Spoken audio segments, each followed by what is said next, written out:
न्यायालय ने जरंगे से ये भी सवाल किया है, जब मराठा आरक्षण की केस उच्च न्यायालय में है तो उच्च न्यायालय में केस रहते हुए तुम आंदोलन कैसे हो सकता है, ये भी कहा है। और न्यायालय ने कल तक की इजाजत बैठने की नहीं दी, खाली सुनवाई की इजाजत है। न्यायालय ने स्पष्ट किया है कि अगर से परमिशन नहीं है तो जरंगे को आज ही जाना चाहिए। कोर्ट के आदेश का मतलब समझना चाहिए।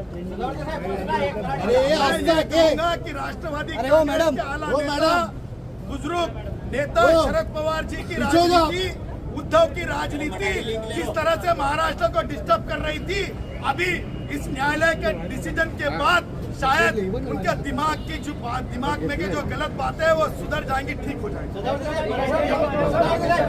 चलो चलो चलो अध्यक्ष करें कि 1 महीने में जीआर लाएंगे और इनको क्या कहना है आपका? अरे भाई क्या कहते हैं, इनका नाम क्या है, राधा कृष्ण विखे पाटिल जी।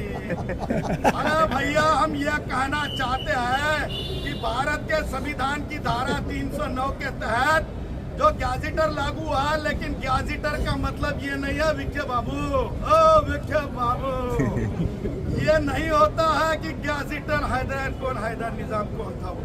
उसके आधारी के ऊपर एक समूह को दूसरे समूह में नहीं ले जा सकते।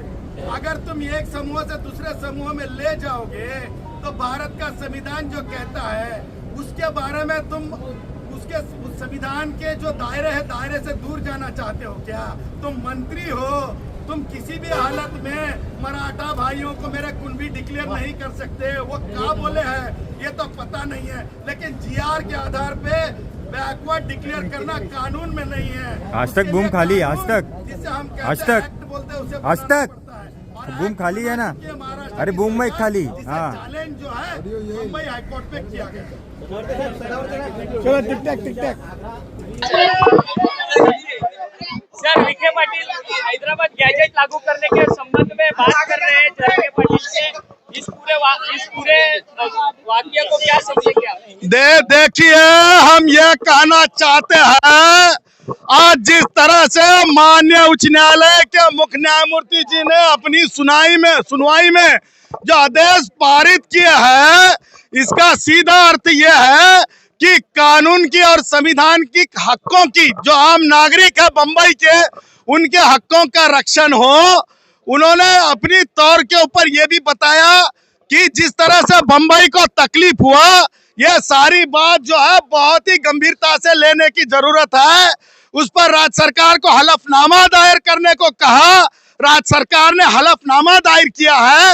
राज्य सरकार ने कहा है कि वो किन किन तरह से अपने कोशिशें लगाए थे कि बंबई का लाइफलाइन डिस्टर्ब न हो।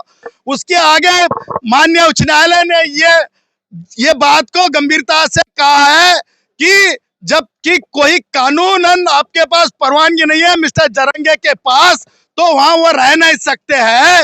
राजनीति से कोर्टों को और डिस्कशन से कोर्टों को लेना देना नहीं है, ये भी स्पष्ट